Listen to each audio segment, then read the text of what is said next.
नमस्कार दोस्तों, एक बार फिर से स्वागत है आपका अपने YouTube चैनल फ्री स्टडी पर। आज की वीडियो में हम डिस्कस करने वाले हैं अपना क्वेश्चन नंबर 3, जिसमें हम पढ़ेंगे शेर शाह सूरी के शासन काल में जो भूमि राजस्व प्रणाली थी उसके बारे में। वीडियो आपके लिए बहुत ज़्यादा हेल्पफुल रहने वाली है, इसीलिए चैनल को सब्सक्राइब और वीडियो को लाइक ज़रूर करना। और अगर आपका कोई डाउट है या आपको किसी भी कंटेंट पे वीडियो चाहिए तो आप कमेंट करके बताना। क्वेश्चन जो है वो आप कमेंट कर सकते हो। बाकी टेलीग्राम पे हमारा चैनल है, वहाँ पे आप विज़िट कर सकते हो। इसके नोट्स वगैरह आपको हमारे टेलीग्राम पे मिल जाएंगे। टेलीग्राम का लिंक ऑलरेडी वीडियो के डिस्क्रिप्शन में दिया गया है, नहीं तो आप सर्च भी कर सकते हो फ्री स्टडी DM23, ये सर्च करना आपको मिल जाएगा। ठीक है, अगर नहीं मिलता है तो फिर डिस्क्रिप्शन में दिया गया है।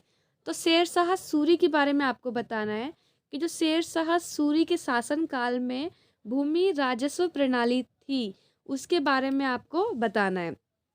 तो आपका क्या दायित्व बनता है कि पहले आप बताओ शेर शाह सूरी कौन थे। तो शेर शाह सूरी जो थे वो भारत के महान प्रशासक थे। उनके शासन काल में किए गए प्रशासनिक सुधार में भूमि राजस्व प्रणाली में किए गए सुधार सबसे महत्वपूर्ण है। जैसे अलाउद्दीन खिलजी की बाजार नियंत्रण नीति है ना, आप देखोगे SSC वगैरह में पूछी जाती है कि बाजार नियंत्रण नीति कौन लेकर के आया। इसी टाइप से शेर शाह सूरी के द्वारा जो भूमि राजस्व प्रणाली है वो बहुत ज़्यादा इम्पॉर्टेंट है। शेर शाह की भूमि राजस्व प्रणाली इतनी प्रभावशाली थी कि अकबर ने भी अपने शासनकाल में इसको अपनाया था। ठीक है, अब देखो क्या थी, पहले हम विशेषता जान लेते हैं। शेर शाह सूरी ने सबसे पहले क्या करा, भूमि का सर्वेक्षण किया।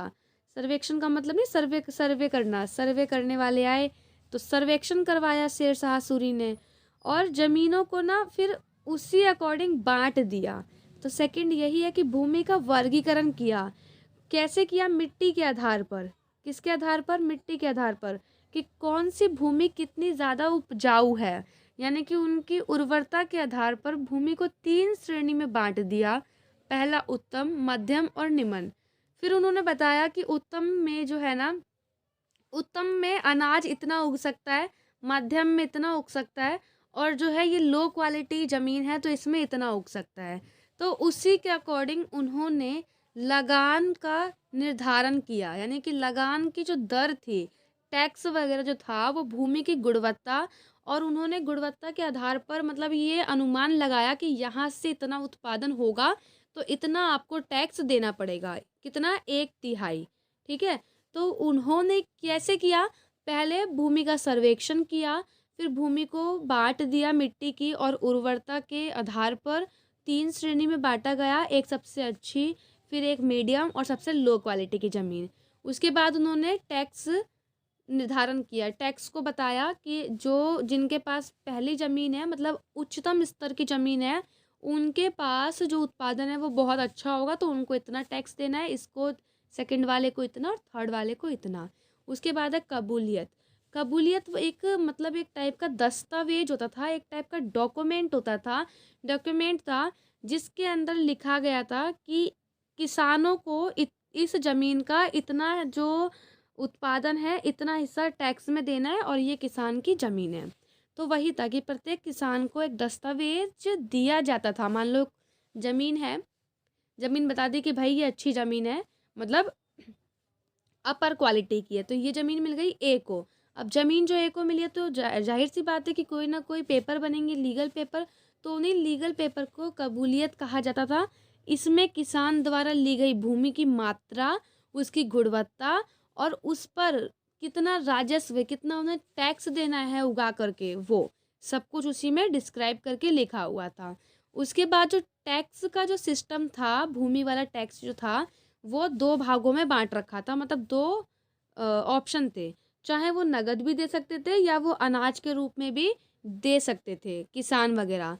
लेकिन नगद भुगतान को प्राथमिकता, यानी प्राइमरी जो था, या हम जिसे कहते हैं प्राथमिकता जो है, प्रायोरिटी बेस पे जो था वो नगद भुगतान था, यानी कैश पे।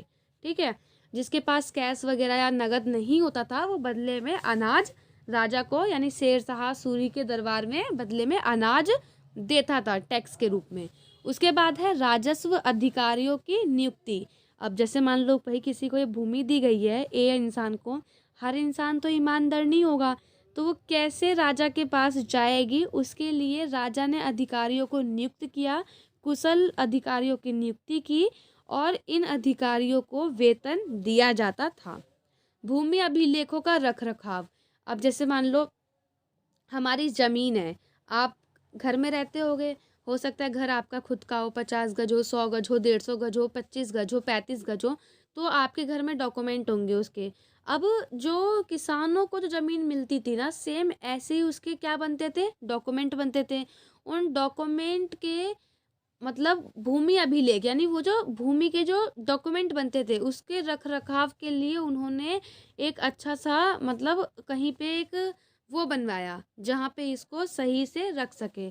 तो शेर शाह ने भूमि अभिलेखों को व्यवस्थित रख रखाव सुनिश्चित किया। इन अभिलेखों में भूमि के स्वामित्व, लगान की दर और अन्य संबंधित जानकारी दर्ज की जाती थी। मतलब वही कि किसको कौन सी भूमि मिली है, मतलब अपर क्वालिटी की है कि लो क्वालिटी की है कि मिडल क्वालिटी की है, उसकी उर्वरक क्षमता कितनी है, अगर उनको एक अच्छी क्वालिटी की मिली है तो उसमें उनको टैक्स कितना देना है, भूमि हमने किस इंसान को दी है, कितनी ज़मीन दी है, तो प्रॉपर उसका ब्यौरा उसमें होता था। ठीक है, तो यही था शेर शाह सूरी का भूमि राजस्व प्रणाली। अब इसके लाभ देख लो। लाभ था, लाभ मतलब इसको जब अपनाया तो इससे पहला बेनिफिट ये हुआ कि राजस्व में टैक्स में वृद्धि हुई।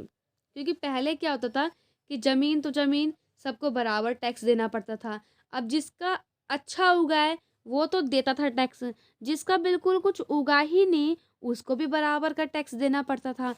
तो इससे क्या हुआ कि समानता देखने के लिए मिली। पहली बात तो ये कि किसानों के बीच में समानता आई कि भाई इसके पास अच्छी भूमि है तो इसको अच्छा टैक्स देना है, उसके पास कम भूमि है तो उसको कम टैक्स देना है। और टैक्स में वृद्धि हुई, किसानों की सुरक्षा हुई इससे कि किसानों को अपना राइट मिला, अपना अधिकार मिला। ऐसा नहीं कि पहले उनको ज़मींदार को देनी है या ज़मींदार के बाद वो कोई और ले लेगा, ऐसा नहीं होता था। उसमें क्या हुआ कि किसानों के पास अपनी ज़मीन के डॉक्यूमेंट भी आ गए। पहले क्या था कि जो दस्तावेज होते थे ये सब उनके पास नहीं होते थे, किसानों का शोषण होता था। आपने सुना होगा जमींदार वर्ग जो थे, जो सामंती वर्ग थे, वो इनसे क्या करते थे, भूमि पर उनसे वो कृषि वगैरह करवाई और सारा का सारा मतलब 90% अनाज वो खुद लेते थे और 10% किसानों को देते थे। तो इससे क्या होता था, किसानों का शोषण होता था। लेकिन जब शेर शाह सूरी ने भूमि राजस्व प्रणाली को अपनाया तो इससे किसानों को सुरक्षा मिली और उनके अधिकारों का संरक्षण हुआ। उसके बाद है प्रशासनिक सुधार। प्रशासनिक सुधार में मतलब अब जाहिर सी बात है, अगर आप देखो टैक्स की व्यवस्था अच्छी है, किसानों की व्यवस्था अच्छी है, अनाज सही हो रहा है, तो प्रशासन भी अच्छा होगा। तो इसका लाभ क्या हुआ कि प्रशासन में भी काफ़ी ज़्यादा सुधार देखने के लिए मिला। उसके बाद आपको निष्कर्ष लिख देना है। ठीक है, तो ये तो आपका हो गया क्वेश्चन नंबर 3, यानी 3 क्वेश्चन कंप्लीट हो गए। चौथा जो क्वेश्चन है वो हमारा रहेगा कुतुब परिसर की वास्तुकला की विशेषताएं बतानी है। कुतुब परिसर जो थे मतलब कुतुब परिसर का मतलब होता है, कुतुब मतलब होता है कुतुब बिन ऐबक। ठीक है, परिसर का मतलब कि कुतुब बिन ऐबक के द्वारा जो जो चीज़ें बनवाई गई, चाहे वो कुतुब मीनार था, चाहे वो कोई महल हो, चाहे वो कोई मस्जिद हो, वो तो कुतुब परिसर की जो वास्तुकला थी, जो आर्किटेक्टर था, उसकी विशेषताएं बतानी है। वो हम अगली वीडियो में देखेंगे। वीडियो कैसी लगी एक कमेंट करके ज़रूर बताना। मिलते हैं नेक्स्ट वीडियो में, तब तक के लिए जय हिंद जय भारत।